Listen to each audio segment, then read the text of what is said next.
Elon Musk was born on June 28, 1971, in Pretoria, South Africa. As a child, he was drawn to computers and science fiction. At 12, he wrote a simple video game called Blastar and sold its code to a computer magazine. The story is often told as a prophecy, but the more revealing detail is persistence. He kept learning by building things, even when no one had asked him to. At 17, Musk left South Africa and moved to Canada. He studied at Queen's University before transferring to the University of Pennsylvania, where he earned degrees in physics and economics.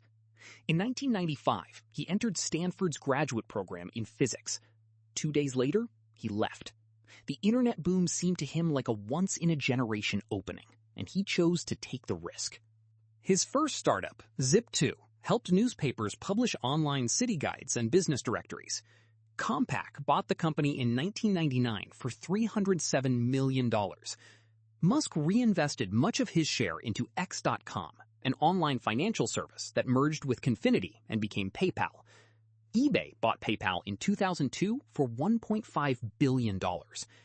The exits gave Musk money, but more importantly, they gave him permission to attempt projects that looked far harder. That project was SpaceX. Founded in 2002, the company aimed to reduce the cost of launching rockets and eventually make life multiplanetary. The early years were brutal. Falcon 1 failed 3 times. The fourth launch, in September 2008, finally reached orbit. With cash running low, success came just in time.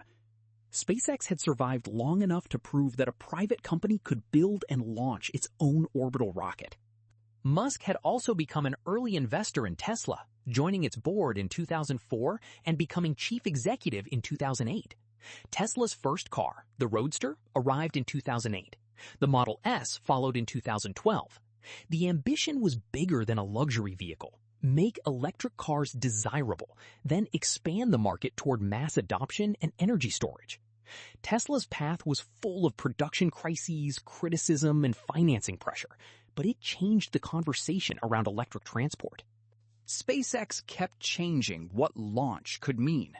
Falcon 9 introduced a reusable first stage, turning rocket hardware from something discarded into something designed to fly again. In 2012, the Dragon spacecraft became the first commercial spacecraft to visit the International Space Station. In 2020, SpaceX's Crew Dragon carried NASA astronauts to orbit. Reusability, rapid iteration, and a willingness to accept failure became the company's signature operating philosophy. The portfolio widened. Musk backed SolarCity, later brought into Tesla, and co-founded Neuralink and The Boring Company in 2016. He also helped launch OpenAI in 2015 before leaving its board in 2018. These projects shared a common theme: energy, transportation, artificial intelligence, and human-computer interfaces as pieces of a very long-term future.